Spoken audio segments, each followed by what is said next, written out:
വീടിൻ്റെ പുറമാകെ അവിടുത്തെ കല്യാണത്തിൻ്റെ ആനന്ദലഹരിയിൽ മുങ്ങി നിൽക്കുകയാണ്. എന്നാൽ വീടിൻ്റെ ഉള്ളറയിൽ ശൂന്യമായ പാത്രങ്ങൾ നിറയെ ആശങ്കയും വേദനയും നെടുവീർപ്പും വന്ന് നിറയുകയാണ്. അതെ, വീഞ്ഞ് തീർന്നുപോയി.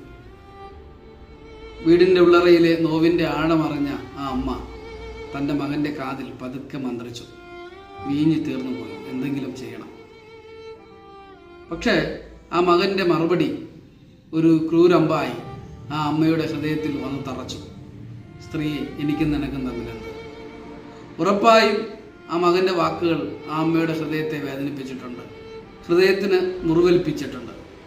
എന്നാൽ കുറച്ചു കഴിയുമ്പോൾ അതേ മകൻ്റെ വാക്കും പ്രവൃത്തിയും ആ മുറിവിന് മുകളിൽ ഒരു സുഗന്ധ തൈലമായി വന്ന് നിറയുന്നതിൻ്റെ ചിത്രം നമ്മൾ കാണും. ആ അമ്മ ആഗ്രഹിച്ചതുപോലെ മകനിതാ ചെയ്യുന്നു. ആ വീടിൻ്റെ നോവ് അകറ്റുന്നു.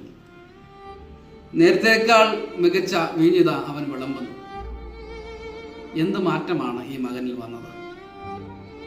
ഒന്നുമല്ല, തൻ്റെ വായിൽ നിന്ന് അടർന്നു വീണ വാക്കുകൾ തൻ്റെ അമ്മയുടെ ഹൃദയത്തിൽ ഒരു അമ്പായി വന്ന് തറച്ചിട്ടുണ്ടെങ്കിൽ, അതൊരു മുറിവായി തീർന്നിട്ടുണ്ടെങ്കിൽ, ഇനി തൻ്റെ വായിൽ നിന്ന് വീഴുന്ന ഓരോ വാക്കും ആ മുറിവുണക്കാൻ മതിയായതായി മാറണമെന്ന ആ മകൻ്റെ സൂക്ഷ്മമായ ശ്രദ്ധയും അതിനു വേണ്ടിയിട്ടുള്ള ശ്രമവും കൂടിയാണ് അത് എന്ന് കൃത്യമായി നമുക്ക് ചിന്തിക്കാം.